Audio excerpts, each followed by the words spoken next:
18 मई 2025 को JEE advance का इस साल एग्ज़ाम हुआ। तो अगर आप जानना चाहते हैं कि इस एग्ज़ाम में किस तरीके के क्वेश्चंस आए, किस सेक्शन से कितने क्वेश्चंस आए, डिफ़िकल्टी लेवल कैसा था, तो ये वीडियो आपके लिए काफ़ी यूज़फुल रहेगी, तो देखते रहिए। तो गाइस, सबसे पहले तो I will start with the basics distribution. हमारे केमिस्ट्री सेक्शन के अंदर 3 मेन सेक्शंस होते हैं, एक फिजिकल, ऑर्गेनिक और इनऑर्गेनिक। तो लगभग देखा गया कि तीनों से काफ़ी हद तक बराबर बराबर सवाल ही आए हैं। ठीक है, आप देख सकते हैं इनऑर्गेनिक के अंदर वी हैव 9 क्वेश्चंस, ऑर्गेनिक के अंदर we have 12 questions and physical के अंदर वी हैव 11 क्वेश्चंस, है ना। इनऑर्गेनिक से थोड़ा सा कम आया। टोटल आपको पता है कितने क्वेश्चंस थे? पेपर 1 में वी हैड 16 क्वेश्चंस, पेपर 2 में वी हैड 16 क्वेश्चंस। टोटल हमारे पास क्वेश्चंस का काउंट कितना था? 32। और 32 में से सबसे ज़्यादा क्वेश्चंस ऑर्गेनिक से आ रहे हैं, तो ये काफ़ी अच्छा साइन है।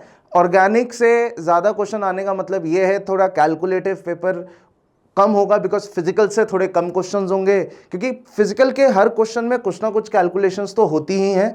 ऑर्गेनिक इनऑर्गेनिक के क्वेश्चंस में कैलकुलेशंस नहीं होती, तो इस बेसिस पे आई कैन से कि पेपर उतना ज़्यादा लेंदी बनाने की कोशिश नहीं थी। तो अगली स्लाइड पे चलते हैं। अब ये फिजिकल, ऑर्गेनिक, इनऑर्गेनिक तो ठीक है, अब इसमें से क्वेश्चंस का लेवल कैसा आया ये देखते हैं। तो ऐसा देखा गया कि इनऑर्गेनिक के जितने भी क्वेश्चंस हैं, मतलब टोटल जो 9 क्वेश्चंस हैं, ज़्यादातर इजी और मीडियम लेवल के हैं। वैसे तो तीनों सब्जेक्ट्स के ज़्यादातर क्वेश्चंस इजी और मीडियम लेवल के हैं, कुछ ही क्वेश्चंस हैं जो कि डिफ़िकल्ट लेवल हम बोल सकते हैं। जैसे ये 2 क्वेश्चन ऑर्गेनिक केमिस्ट्री के और 2 क्वेश्चन फिजिकल केमिस्ट्री के, तो इन दोनों का टोटल हो जाता है 28। That means 28 questions out of 32 questions. लगभग अगर आप देखेंगे 85% के आसपास, उससे ऊपर ही 85% के आसपास जो पेपर था वो इजी मीडियम लेवल का था। बाकी 15% जो पेपर था वो थोड़ा सा डिफिकल्ट लेवल का था।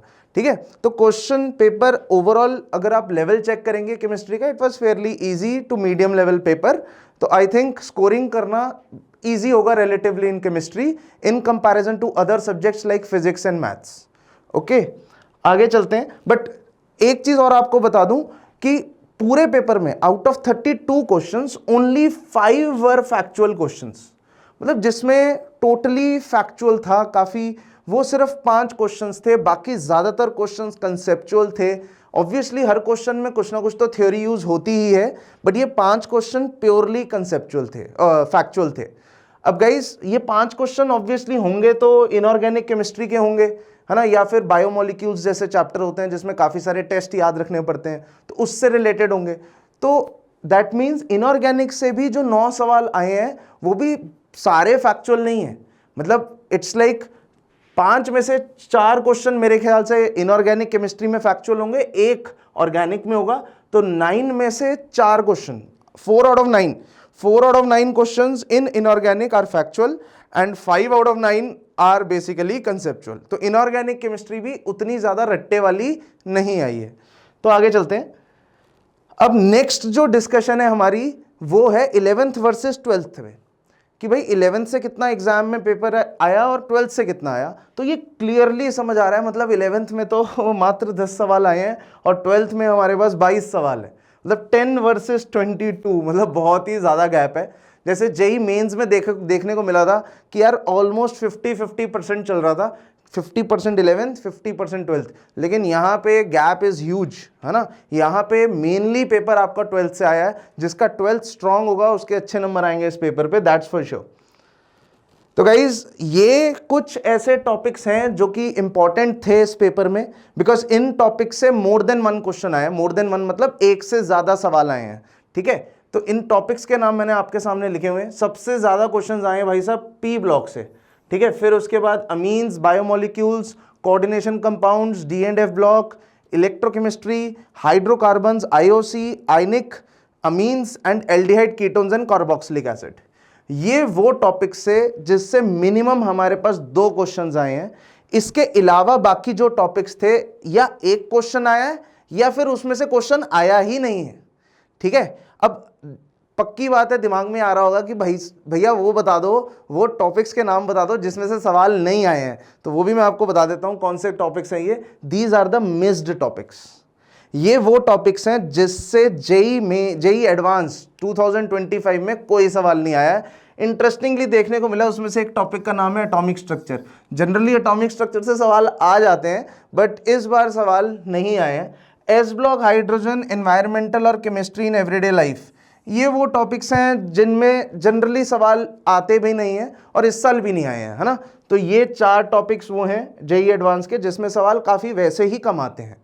नेक्स्ट इज रेडॉक्स और स्टोशियोमेट्री। कोई डायरेक्ट क्वेश्चन नहीं आया रेडॉक्स के ऊपर या स्टोशियोमेट्री के ऊपर, बट यस दूसरे क्वेश्चंस में इसका यूज जरूर हुआ है। जैसे रेडॉक्स का यूज इलेक्ट्रोकेमिस्ट्री के क्वेश्चन के साथ हुआ है ना। स्टोशियोमेट्री का यूज काफी सारे ऑर्गेनिक के क्वेश्चंस में, जैसे यील्ड की बात कर रहे हैं तो उसके अंदर हो गया है, राइट। तो इनडायरेक्ट क्वेश्चंस आए हैं रेडॉक्स और स्टोशियोमेट्री से, और पीरियोडिक से कोई डायरेक्ट क्वेश्चन नहीं आया। तो दीज आर द टॉपिक्स जिसमें से सवाल नहीं आए हैं।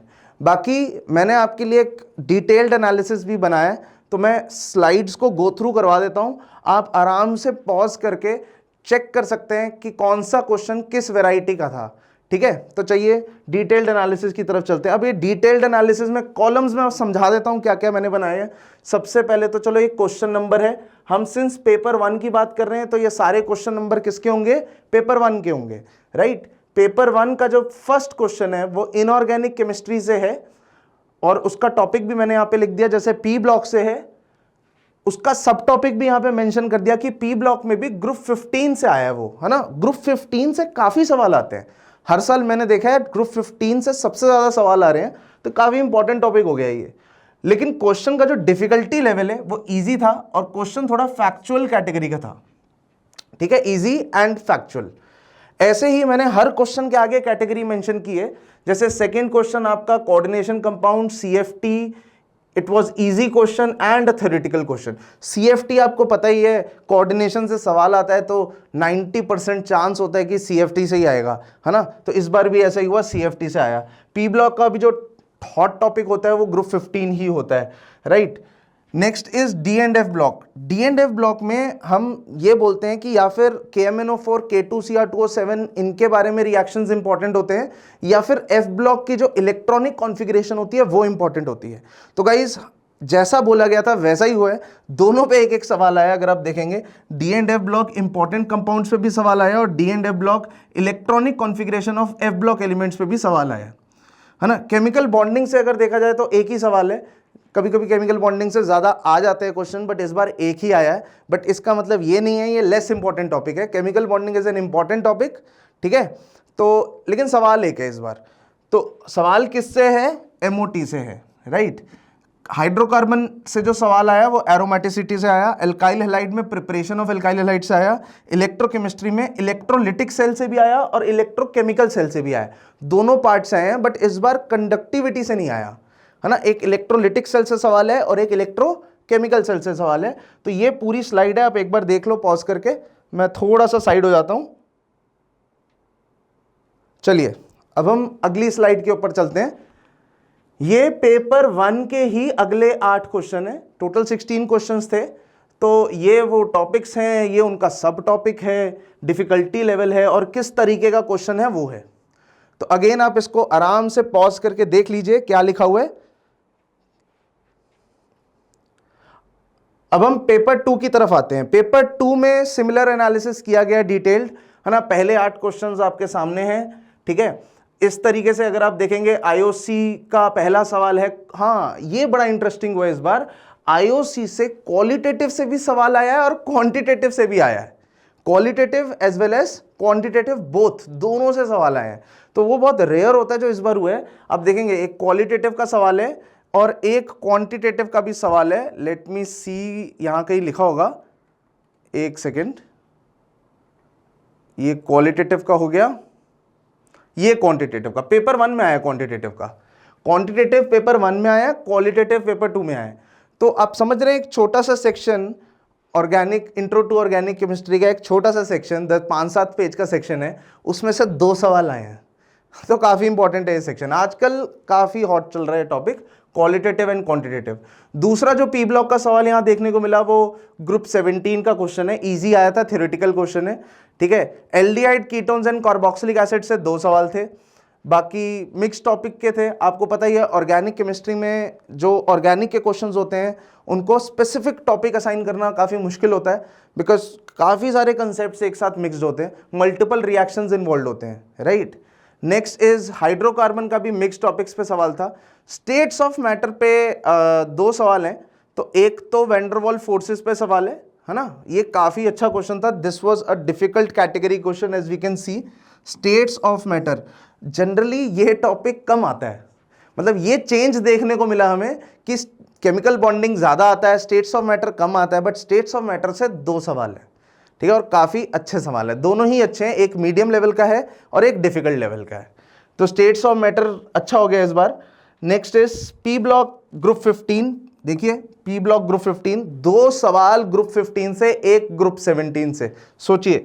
Next amines, then alcohol, phenol and ether.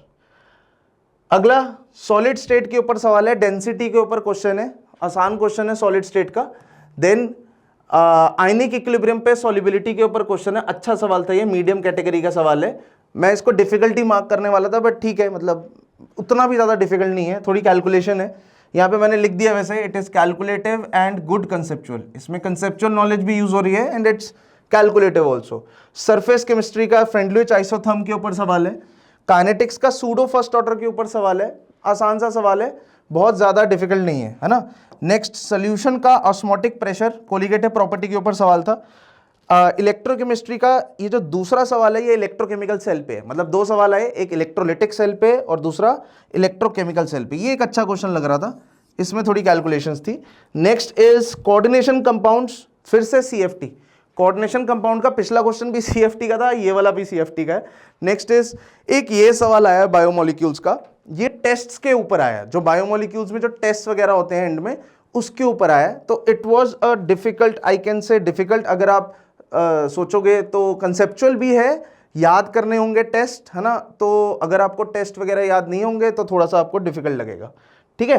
तो ये सारी कहानी एनालिसिस में वी कैन सी। अगर देखिए आपका इस साल जेई था तो ऑब्वियसली आपको इस एनालिसिस से ये पता चल गया होगा कि ये पेपर कैसा आया, है ना। वैसे केमिस्ट्री सेक्शन देखा जाए तो पिछले साल जैसा ही आया, मतलब डिफिकल्टी लेवल वैसा ही था, मीडियम इजी लेवल का क्वेश्चन पेपर था, ठीक है।